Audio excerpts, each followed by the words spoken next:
So in this segment, we're going to be talking about the growing violence within Northern Ireland, and it's down to a multitude. It's down to about a few different factors pointed out within the articles. And for people just to say this, oh, this is just down to Brexit. If that's the best analysis you can do, it's time to show you a thing or two, because it's just embarrassing that people have, come out with such rubbish takes, especially when the information is out there that is simply not just down to Brexit, and it's very simplistic, and therefore it stops, the problems being dealt with. And even as someone who has who has knowledge about these subjects, not me, obviously, the person I'm citing here, Dr. Jennifer Cassidy, saying that, look, she says, I know this statement helps no one, but it has to be said. We told you, we warned you, we screamed so loud. Think about what would happen if people didn't think about the people of Northern Ireland needed and wanted Jesus. We told you. And she goes on to say that, also, please read the article, which we are going to do. It's not all about Brexit. Stop blaming Brexit. There are numerous factors at play here. So Brexit has a part to play in this, but it's not just the only factor within this. And if we look at the actual article, we can see that, look, the Police Federation chair, Mark Lindsay, said older, more sinister elements were influencing younger people to attack police officers. There were reports that police were attacked at the scene of a bomb alert at the Templemore Road in a predominantly nationalist part of Derry on Monday. So it looks like the kind of unionists were targeting this area on purpose. So it does look like a Brexit issue in that sense. But also, we do know that there have been drug raids going on within Northern Ireland as well, and some of this is linked to that. So we'll go on to talk about that in a minute. That same person there, Mr. Lindsay, saying there are obviously paramilitary involvement, which is terrifying, to be honest. Some young people don't even know why they're attacking them. They're simply doing what as they are told, or it seems by some as a bit of fun or recreational. So you got some people, younger people, who may have gotten bored, or who are being told that this is what's happening, this is the history of their country and their situation, when that's simply not the case.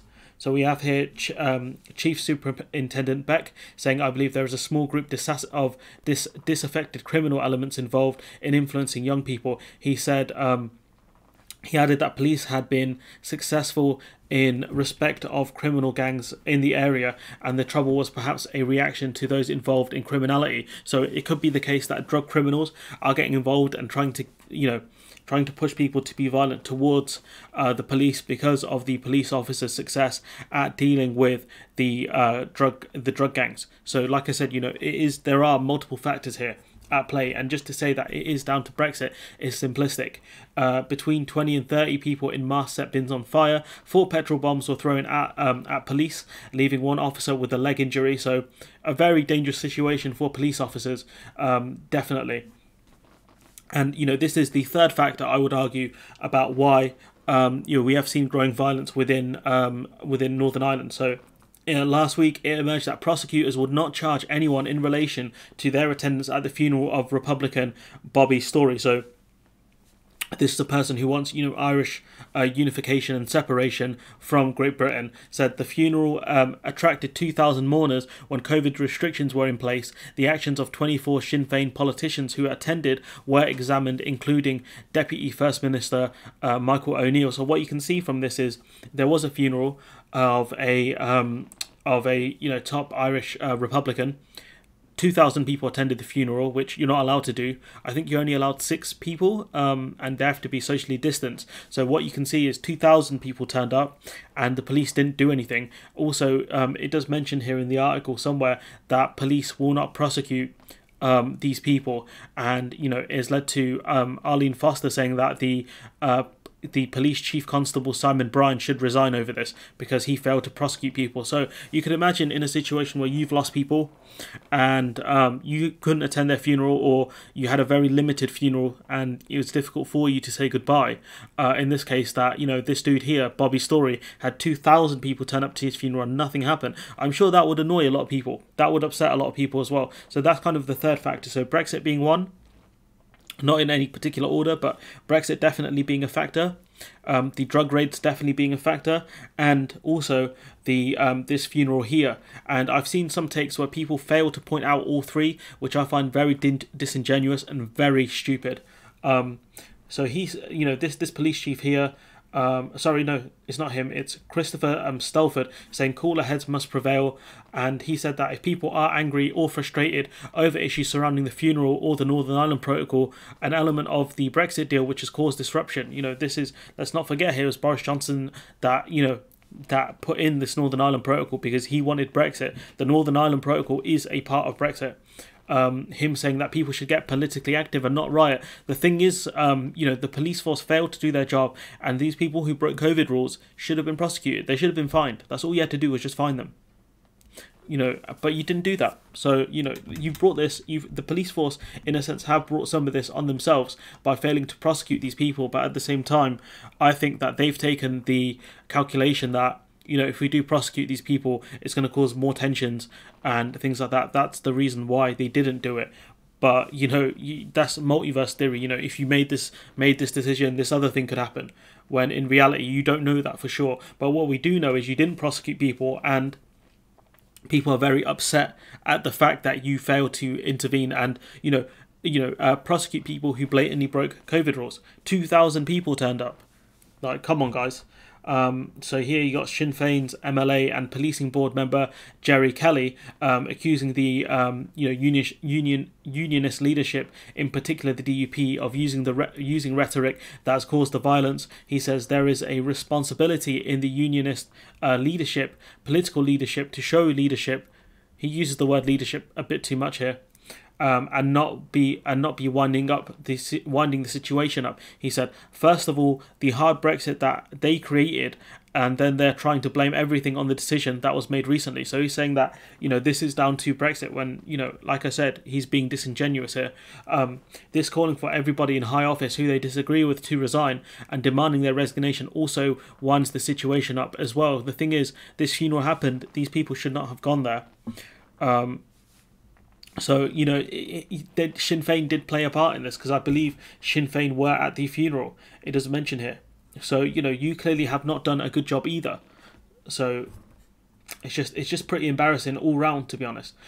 You've got here Alliance Party MLA John Blair saying it was never acceptable or justifiable to direct anger at the police, which I 100% agree with. 32 police officers have been injured during the violence. And, we go to the final bit, which is that 7 people have been charged after the disturbances in Sandy Row area of Belfast on Friday, with 4 adults, 3 men aged 25, 21 and 18, and a woman aged 19, and also 3 teenagers aged 17, 14 and 13. So what can we gather from this? Some of these people would have no idea.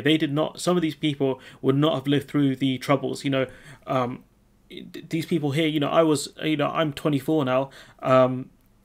The peace agreement, the Good Friday Agreement, I believe was ratified in 1998, as it mentions here. I think it was 1998. So none of these guys would have lived through the troubles. None of these guys would have understood what was going on at the time. The only understanding they would have is what they have read and what they have been told. So it's possible that some of these people may have been involved in gangs, or may have just been angry at the situation with the lockdowns and taken their anger out of the police, or maybe they genuinely do feel that Northern Ireland is being separated from the UK and they are against unification of Ireland. I don't know that. I don't want to say that, but if we look at it logically, most likely it's not the latter case. Anyways, we go to our the final tweet, which is that, on the 10th of April 1998, the Good Friday Agreement was signed. The people of Northern Ireland, the Republic of Ireland, rejoiced. Politicians of Northern Ireland, the Republic, mainland, UK and US had achieved the impossible, had given us hope. On the 6th of April 2021, this hope is dying. And so, look, everything has been thrown away. It is not just down to Brexit, but Brexit, I think, plays a key part within this.